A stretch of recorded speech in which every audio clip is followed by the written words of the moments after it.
Crime contre l'humanité. C'est la plainte qui a été déposée l'été dernier par une association de familles de harkis. Une plainte pour dénoncer l'abandon et les massacres, une plainte pour incriminer l'oubli, une plainte pour mettre en cause le mépris et la trahison. Il s'agit sans doute de l'une des pages les plus noires, les plus honteuses de notre histoire.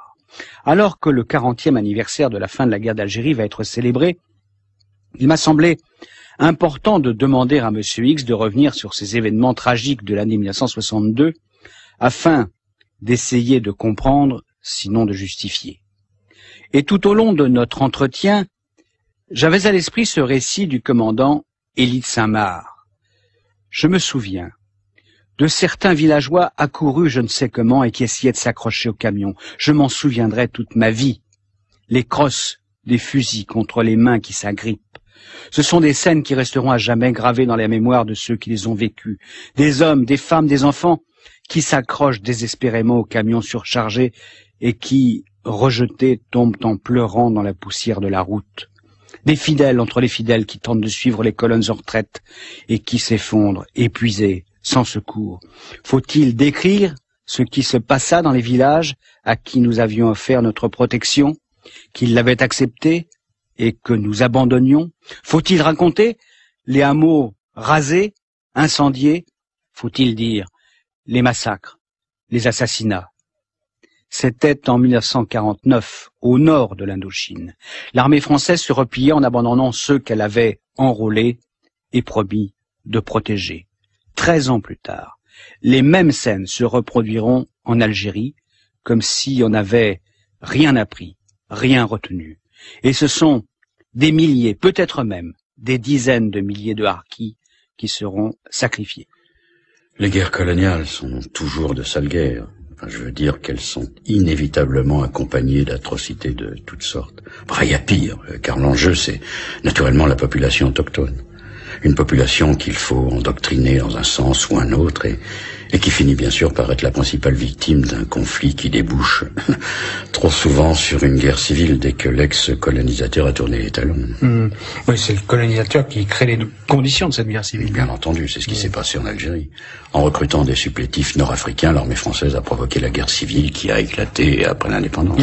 Vous dites l'armée, mais l'armée a quand même agi sous l'autorité du pouvoir politique, non? C'est certain.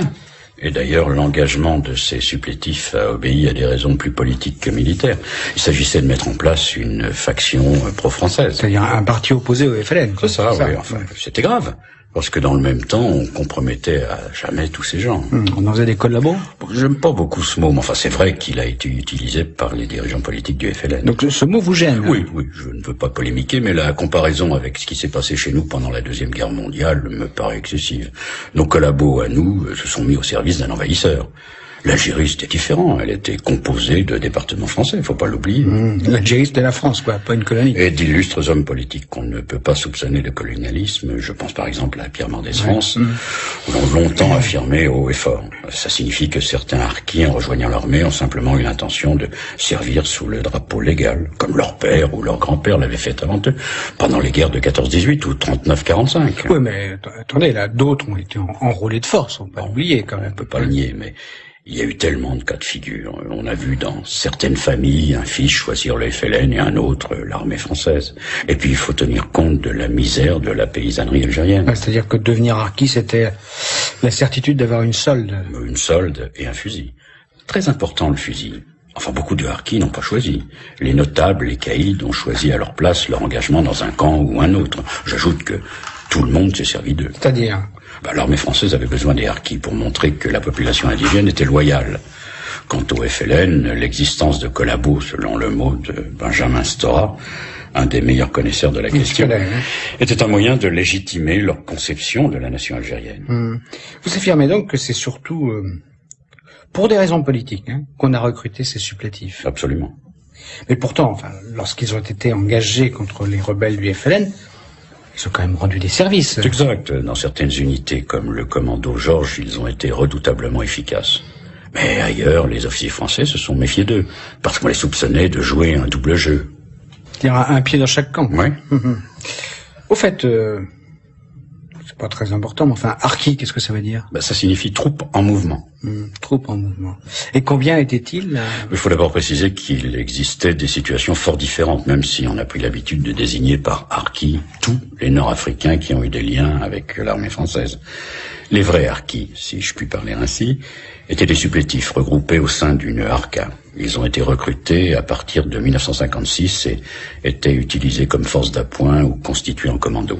Mais est-ce que c'était pour autant des soldats français? Non, c'était des contractuels. Et leurs contrats étaient renouvelés mois après mois. Oui, mais il existait quand même des soldats nord-africains dans l'armée. Bien sûr, des appelés, des engagés, 50 000 à peu près. Ouais. Et les harkis, alors combien? Un peu plus de 40 000. Mais à côté, il y avait les mokhasnés, c'est-à-dire des gens qui étaient affectés dans les SAS, les sections administratives spécialisées. Des structures commandées par un officier français chargé de maintenir l'ordre, mais aussi d'effectuer des tâches sociales. Et il existait encore des groupes mobiles de sécurité et des groupes d'autodéfense auxquels était dévolue la défense de certains douars. Donc, ce sont tout cela, qu'on a appelé harkis. C'est ça, oui. Il faudra ajouter les élus et les fonctionnaires nord-africains. En tout, cela représente à peu près 200 000 personnes. Il faut rapprocher ce chiffre de celui des combattants du FLN, les Junud. On estime qu'avant le cessez-le-feu, il n'était plus que 50 000. C'est bien moins nombreux que les harkis. Oui, ouais. J'ajoute que si les harkis sont 200 000, cela signifie qu'1 million de personnes sont concernées. Les familles, j'imagine. Bien sûr. Ça, ouais. Par conséquent, une population aussi nombreuse que celle des Pieds Noirs. Et à partir de quand commence-t-on à se préoccuper de l'avenir de tous ces harkis? Tardivement. Le général de Gaulle, vous le savez bien, a compris dès 1959 qu'un jour viendrait, inéluctablement, il faudrait négocier avec les rebelles et finalement donner son indépendance à l'Algérie. Et pourtant, 59 et 60, on continue à recruter des harkis. Ça veut donc dire que, malgré la conviction du général, on continue à faire la guerre comme si de rien n'était. Évidemment. Ouais. D'ailleurs, de Gaulle se garde bien de dire ce qu'il pense. Pour lui, il est important que les combats se poursuivent sur le terrain, car il veut se trouver en position de force lorsqu'il sera amené à négocier avec les Algériens. Et ce sera le cas, puisque l'armée aura pratiquement gagné la bataille contre la rébellion lorsque s'ouvriront les négociations. Ouais, le plan Châle, c'est ça. Ouais. De Gaulle veut donc en finir. On a par exemple rapporté qu'au cours d'un conseil des ministres qui s'est tenu en mai 1961... Ça, c'est après le putsch. C'est ça. Donc ce jour-là, le général laisse éclater son exaspération. Que le diable emporte l'Algérie si l'Algérie ne veut pas rester avec la France. Ça, c'est en effet très clair. Mais si je comprends bien, à Paris, on pense à la paix. Toutefois, on n'en avertit pas les militaires qui se battent sur le terrain. C'est exactement ça.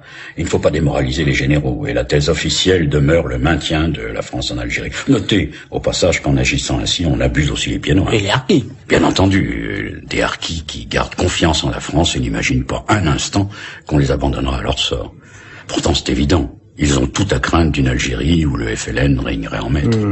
Mais certains d'entre eux, ne prennent-ils pas conscience du danger, parce que dès 1961, on commence à parler de négociations secrètes engagées avec les indépendantistes. Eh bien non, dans leur grande majorité, les harkis demeurent fidèles. Ouais. Alors je vous repose la question. Du côté français, on n'est pas préoccupé par leur sort? Pas vraiment, non. C'est malheureusement la vérité. Et lorsqu'on commence sérieusement à y penser vers la fin de 1961, ce n'est pas du tout dans le sens que vous pouvez imaginer. Expliquez-moi alors. Ce qui inquiète, c'est que ces hommes fuyant une Algérie indépendante ne débarquent chez nous avec femmes et enfants. Dans les cercles du pouvoir, on estime que ce serait une trop lourde charge financière pour la communauté nationale. C'est parfaitement cynique, non? Parce qu'après tout, c'est la France qui est allée chercher ces supplétifs. Ça, je suis d'accord avec vous. Alors, sans doute, pour se donner bonne conscience, on invoque discrètement, bien sûr, le faible niveau d'instruction de ces paysans, leur manque de formation, ou encore le fait que nous accueillons déjà 90 000 travailleurs immigrés par an. Enfin bref, vous l'avez compris. Ce qui arrangerait bien les choses, c'est que ces pauvres bougres retournent dans leur douar dès leur démobilisation. Du prix ou aveuglement du pouvoir de l'époque, ou bien les deux. Pourtant, les officiers avaient déjà compris, tel Georges Buys, compagnon de la Libération et commandant de secteur entre 1959 et 1961. Dans un livre d'entretien avec Jean Lacouture, Les fanfares perdus, publié au Seuil en 1975, il raconte: une des raisons de mon désaccord avec ma hiérarchie en 59-60 porte sur l'opportunité du recrutement des harkis. Cela m'a valu, un peu plus tard, quelques déboires de carrière. Je me souviens d'une vive altercation avec le général commandant la région militaire dont je dépendais et devant lequel je soutenais que parmi tous ces harkis que nous levions à tour de bras, il en était que nous condamnions par avance. Propos tout à fait iconoclaste, car il contredisait la thèse officielle selon laquelle, d'une part, nous ne quitterions jamais l'Algérie, et d'autre part, que les harkis faisaient partie de l'armée française qu'ils servaient, ce qui était administrativement faux. D'autres officiers sont tout aussi lucides. Ainsi, l'officier SAS François-Xavier de Vivy, cité par l'historienne Michel Cantet dans son livre De Gaulle et l'Algérie française. Le premier jour du putsch d'avril 1961, j'ai réuni mes 50 Moghaznis et je leur ai dit que c'était la dernière chance, que s'il échouait, l'Algérie serait indépendante et que nous partirions. Je leur ai laissé entendre que je ne me sentais pas le droit de les empêcher de déserter. Cela leur eût été facile, il leur suffisait de passer la frontière tunisienne dont nous étions voisins. Mais ils imaginaient si peu qu'on puisse les laisser tomber que je n'ai eu que 2 désertions, et cela en mars 1962. Vous êtes excessivement sévère avec les autorités françaises. Oh, c'est parce qu'elles le méritent. La vérité est que nous ne voulions pas accueillir 1 million de musulmans sur notre sol. Et à Paris, au fond, on éprouvait une sorte de mépris pour ces types qui avaient combattu pour nous contre les leurs. À l'image du collabo. Certainement. Un mépris, je le dis tout de suite, qui n'était absolument pas partagé par les officiers qui avaient commandé ces hommes. Et certains, nous le verrons par la suite, enfreindront même les ordres pour sauver leur harki, mais enfin, n'allons pas trop vite. Bon, d'accord. À votre connaissance, là, est-ce que ce mépris pour les harkis était aussi partagé au plus haut niveau de l'État? Chez le général de Gaulle, vous voulez dire? Bah oui. Non, certainement pas du mépris, non. Mais la conviction que tous ces hommes s'étaient fourvoyés, oui. Ouais. C'est-à-dire qu'ils avaient pris le chemin de l'histoire dans le mauvais sens. Oui, c'est à peu près ça. Ouais. Donc il est clair que le gouvernement français ne fera rien pour accueillir les harkis. Pas grand-chose, en tout cas. Et le général de Gaulle, pour revenir à lui, a eu un mot terrible lors d'une réunion du comité des affaires algériennes. Il a dit en substance que les harkis étaient un magma qui n'avait servi à rien et dont il convenait par conséquent de se débarrasser au plus vite. Ah ben, si c'était pas du mépris, ça. Ah, peut-être, toutefois. Pour ne pas tout à fait noircir le tableau, faut nuancer un petit peu. Les autorités françaises faisaient apparemment confiance au GPRA, le gouvernement provisoire de la République algérienne. Or, les négociateurs avaient promis de ne pas exercer de représailles contre les harkis. Cela, je crois, a même été écrit dans les accords d'Évian. C'est juste. Et les Français considéraient que ça aurait été faire offense au FLN que de mettre en doute sa loyauté. Une confiance, quand même. Et qui n'était pas partagée par tout le monde. Même au gouvernement. Mesmer, par exemple, le ministre des Armées, ne se faisait pas d'illusions. Il prévoyait la tragédie. Oui, mais ça ne l'empêchera pas d'appliquer strictement les ordres du général. Par même. contre, le principal négociateur des accords d'Évian, Louis Jox, croyait ou feignait de croire que le FLN respecterait les accords qu'il avait signés. Oui, mais enfin, les autorités françaises ne pouvaient tout de même pas être aussi naïves. Enfin, après tout, les excès de l'épuration à la Libération étaient encore dans toutes les mémoires, non? Les femmes tondues et les exécutions Oui, sommaires. et puis les vengeances aveugles des résistants de la dernière heure. Oui, vous avez raison, et on assistera au même phénomène en Algérie. À une autre échelle, malheureusement. Dès le cessez-le-feu du 19 mars, on verra surgir spontanément des militants FLN dont on n'avait jamais constaté auparavant l'ardeur nationaliste. Et ce sont souvent ceux-là, les martiens, comme on les a appelés, qui commettront les pires horreurs. Martiens, à cause du 19 mars, c'est ça? Exactement, oui. Ouais.